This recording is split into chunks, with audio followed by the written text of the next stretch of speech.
কপাল খারাপ থাকলে নাকি সাদা কাপড়ের রং ওঠে। আমার নাম আপন, আমি একজন মধ্যবিত্ত ঘরের সন্তান। বাসা চিলাহাটি, জেলা নীলফামারী। আমাদের অবস্থা তেমন একটা ভালো না। বাবা অটো চালায়, দিনে যে টাকা ইনকাম হয় সেটা দিয়ে সংসার চলে আমাদের। আমি ঢাকায় রড মিলে কাজ করি। আমার বন্ধুগুলো সবাই প্রেম করে, সবাই অনেক কথা বলে, কিন্তু আমি প্রেম করি না। এটা নিয়ে অনেকে আমাকে অনেক কথা বলে। হঠাৎ একদিন ফেসবুকে একটা মেয়ের সাথে আমার পরিচয় হয়। 2020 সাল ছিল তখন। ওর বাসা সিলেট, নাম নুসরাত জাহান বর্ষা, ওর বয়স 16 বছর।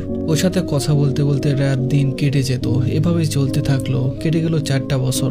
ওর আর আমার মাঝে মাঝে অনেক ঝগড়া হতো, তবে মানুষটা খুব ভালো ছিল। আমি কথা না বললে সে নিজে থেকে ফোন দিয়ে কথা বলতো, বারবার জিজ্ঞেস করে খাওয়া দাওয়া করেছে কিনা, ঠিক মতো ঘুমায় কিনা। এভাবেই খুব সুন্দরভাবে আমাদের রিলেশনটা চলতে থাকে। তাকে আমি কখনো সামনাসামনি দেখিনি, তবে ভিডিও কলে দেখেছি কয়েকবার। একদিন ওর ফোনটা নষ্ট হয়ে যায়, তারপর থেকে কথা বলা বন্ধ হয়ে যায় আমাদের। তার সাথে কথা বলতে না পেরে ভেতরে কেমন জানি করতো, একদম শান্তি পেতাম না। একদিন আননোন একটা নাম্বার থেকে কল আসে, কথা বলে বুঝতে পারলাম সে নুসরাত। তখনও সবকিছু বলল। এভাবে চলতে থাকে। ও সবসময় বলতো পৃথিবীটা বদলে গেলেও আমি বদলে যাব না। এতটাই ভালোবাসতো ও আমায় যে আমি তাকে পেয়ে নিজেকে অনেক লাকি মনে করতাম। মাঝে মাঝে ভাবতাম তাকে বিয়ে করব, তাকে পেয়ে গেলে আমার জীবনটা ধন্য হয়ে যাবে। কিন্তু হঠাৎ করে যে সবকিছু এলোমেলো হয়ে যাবে কখনো বুঝতে পারিনি। আমি ছুটি নিয়ে বাসায় এসেছিলাম।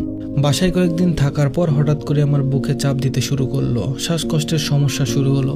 বাসার সবাই আমাকে তাড়াতাড়ি করে হসপিটালে নিয়ে যায়। আমাকে 12 গাড়ি সরকারি হসপিটালে নিয়ে গেল। সারাদিন ভালোই থাকলাম, কিন্তু সন্ধ্যাবেলায় হঠাৎ সমস্যাটা বেড়ে গেল। ডাক্তার বলল তাড়াতাড়ি রংপুর হসপিটালে নিয়ে যেতে। অ্যাম্বুলেন্সে করে রংপুরের উদ্দেশ্যে রওনা দিলাম। অ্যাম্বুলেন্সে ওঠা মাত্রই আমার অক্সিজেন লাগিয়ে দিল। সবাই অনেক কান্না করছিল। এভাবে নিয়ে গেল এমার্জেন্সি রুমে। 4 ঘন্টা পরে আমার জ্ঞান ফিরল। সবাই আমার দিকে চেয়ে আছে। কিছুক্ষণ পরে একটু মুচকি হাসি দিয়ে সবাই আমার সাথে কথা বলল। হঠাৎ করে আমি ফোনটা হাতে নিলাম।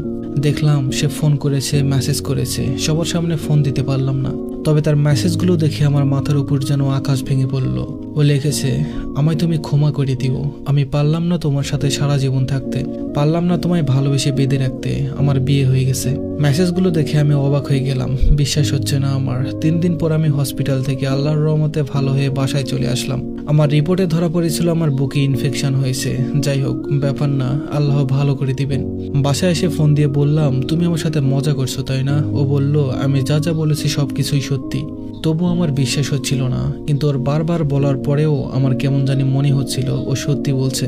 চোখে পানি চলে আসলো। ওকে বললাম, তুমি না বলেছিলে কখনো বদলে যাবে না তুমি, তবে কেন এমন করলে? তখন তার একটাই কথা ছিল, আমি নাকি তাকে সত্যি ভালোবাসতাম না, তার জন্য বিয়ে করেছে। এগুলো শুনে ফোনটা কেটে দিলাম। আমি আর কথা বলিনি। 3-4 মাস কেটে গেল। আমি আমার মতো করে থাকি। হঠাৎ করে ফোন আসলো। ভাবলাম এতদিন পরে কেন ফোন দিয়েছে। ফোনটা ধরেই বললাম, কেমন আছো? বলল, ভালো নেই।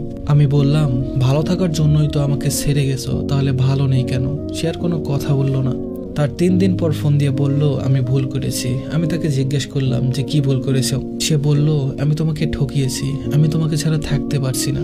আমি সাথে সাথে ফোনটা কেটে দিয়ে নাম্বারটা ব্লক করে দিলাম। আজও ব্লক করা আছে।